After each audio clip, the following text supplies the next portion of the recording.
I believe God loves drama. And so hear me out here. All you have to do is look through the first chapter, even maybe the second verse of the first chapter of Genesis, and know that there is majesty and drama in the way the Lord moves in the earth. In the beginning, God created the heavens and the earth was without form and void. And God said, "Let there be light," and there was light. And so it shouldn't surprise us when we read throughout the Bible of all of the stories of places where there was a situation where things were one way, and then to coin the phrase of the chosen, then they were another. And today, we're talking about finding God in those moments. In fact, those are the pivot points of life. When something shifts and life was one way and now it's something entirely different. Those detours of life and discovering and finding God in the pivot. I'm Donna Woolham, and I'm your host today on the ReInvent Your World podcast.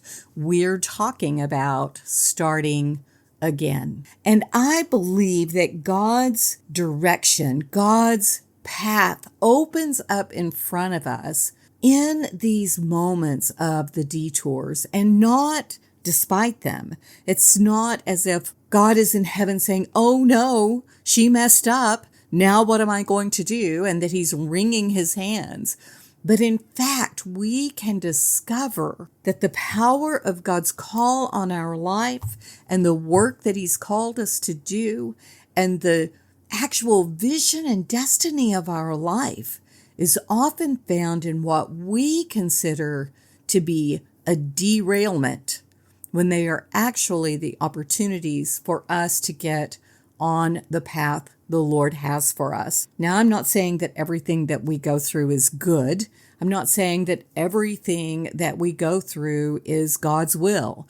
I believe that we live in a fleshly world and we can do a lot of things in our own determination, in our own thought processes, and we can stir up a lot of conflict and chaos and drama all on our very own. Don't ask me how I know all of that, but I'll just raise my hand right here and say, I know all by myself. I have created some situations for me that really needed some transformation. But not only do we live in a world where we can create some nice little messes for ourselves, but we as Christians have an enemy in the spiritual realm who also wants to create circumstances to push and pull us and see if he can get us out of the will of God for our life. Now, he doesn't have any more power than we give him, but when our flesh gets an agreement and involvement with the enemy, then we can have some chaos. And so am I saying that those things are God's will? Am I saying it's God's will for someone to be a drug addict? Am I saying it's God's will for someone to be manipulated or end up in some sort of abusive situation? Trying to be really careful with the language I'm using here.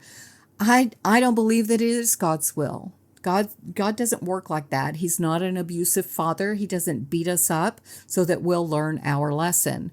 But what I am saying is that God can and will use every circumstance in our life to bring good to us and glory to him.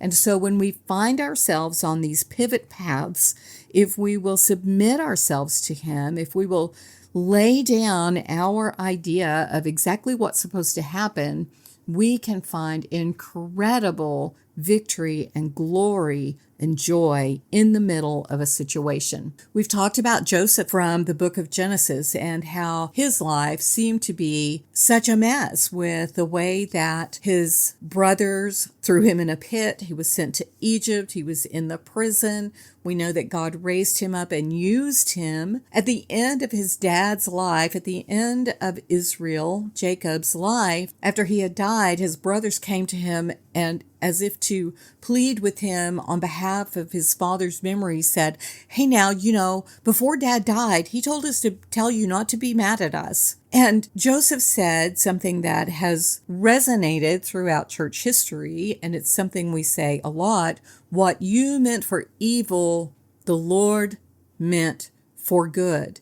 In all of those situations, God had a plan for Joseph's life. The dream that he gave him when he was a child, that was God's plan for him, that he would rule and reign and that he would bring help and deliverance to his family. That was God's plan for him. How it all turned out was confusing. Joseph had to walk through a lot of situations in order to become a man who, instead of holding grudges and mistreating his family, could say at the end of his life, "I'm okay. And all of the bad stuff that happened to me was actually for our good." We also can see this in the story of Ruth, who was a Moabite woman, married an Israelite boy. The family came from Israel out of Bethlehem during a famine. She married him. He died. His brother-in-law died. Her father-in-law died. And she ended up traveling with her mother-in-law to Bethlehem, where she met Boaz, married Boaz, and became the great-grandmother of David, the king. Her destiny, she might have thought, was as a Moabite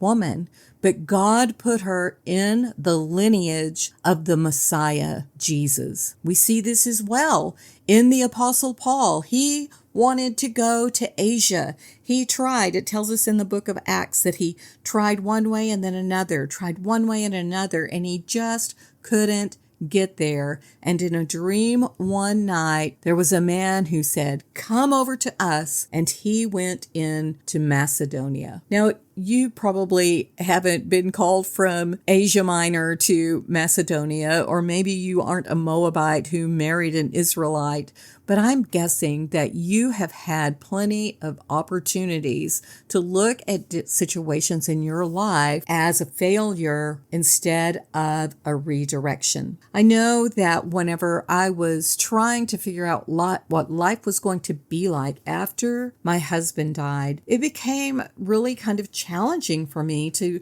know what to do. And I ended up working for some real estate agencies, and I took some more courses and then found my way back into coaching, which is what I really loved doing anyway. But it was a challenge for me to find my way back into that. But what happened was that I discovered that it was something that really resonated with me. And because of the life situations I'd been in, it gave me more skill and ability to work with people.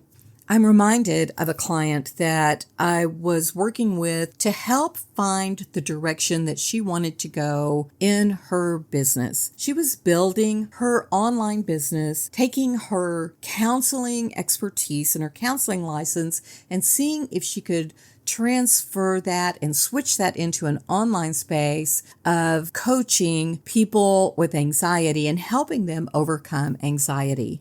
And she did a lot of incredible work while she was doing that. And she helped a lot of people. But she came to the understanding that it's not what she wanted. She did not want to be an online coach doing memberships and course creation and all of those kind of things. She wanted to get back into the counseling room, back into the therapy rooms, and work with people one-on-one in a different way. Now, some people would think, oh, she failed at online business. And she struggled with some of that herself in her mindset. But once she gave herself permission to walk on the path that God was opening up for her, she felt so much freedom. So if we're not careful, we look at these forms of redirection, and as I said, we can look at them as failure. And in the process, what happens is we begin to fight against the very thing that God is using to form us. And we can become bitter and frustrated and resentful about the path that we're on, instead of moving forward and getting better and better and better. And when we cling to old plans and think it has to be this way, I have to do this work this way for this season, we can miss the divine appointments that God has in front of us. When I began my coaching career, I worked strictly with women in sales who were wanting to build their sales business. I had been really good at that in my business life previous, and I enjoyed it. But there came a time when I realized that what I really wanted to do was work with women in the places where they're getting stuck. And that's not necessarily about the business technical piece of it. Most of the time, it's because of the way we think and what we believe. And once we can overcome those roadblocks, those strongholds, we can have so much freedom and begin to really blossom in the place that God is calling us to. We can be tempted to delay obedience because we're trying to figure out how we can get that path that we used to be on open again. And sometimes it's important for us to say, that is not the road I'm going to be on any longer. I'm not going to follow that plan. I'm not going to follow that path that was in my past. I'm going to go forward here. That can take a lot of courage. And especially when life is flipped upside down and the person that you used to be strong and confident and courageous doesn't feel like she's showing up in the room, we can really feel lost and undone. And when our confidence takes a hit, it is really hard for us to maybe put our feet back on the path and to take a new, bold step. But here's the thing. We don't have to be afraid of what's going to happen because God is writing the story. He's writing the script. And as long as we stay focused on Him, with our eyes fixed on Him, with our hearts in tune with Him, He is not going to let us miss what He has created us for. So if you've ever asked, where do I go from here? Just understand you are not alone. I have stood on that path myself and looked at it and said, I don't know which way to go. But God helped me to figure that out, and He gave me tools and resources and skills to be able to do that with others as well. So if you are in that place, please come over to my website at donnawoolham.com and let's have a conversation. Let's talk about how you can tap into the plans that God has for you as you're coming through this pivot. Because, sister, He is closer than you think, and your path is clearer than you know. Thanks for hanging out with me today. If this has been helpful, would you please leave a quick review and a rating here on your favorite podcast platform and share it with your friends. It means so much. And just remember, God is in your pivot, and it's okay to start again.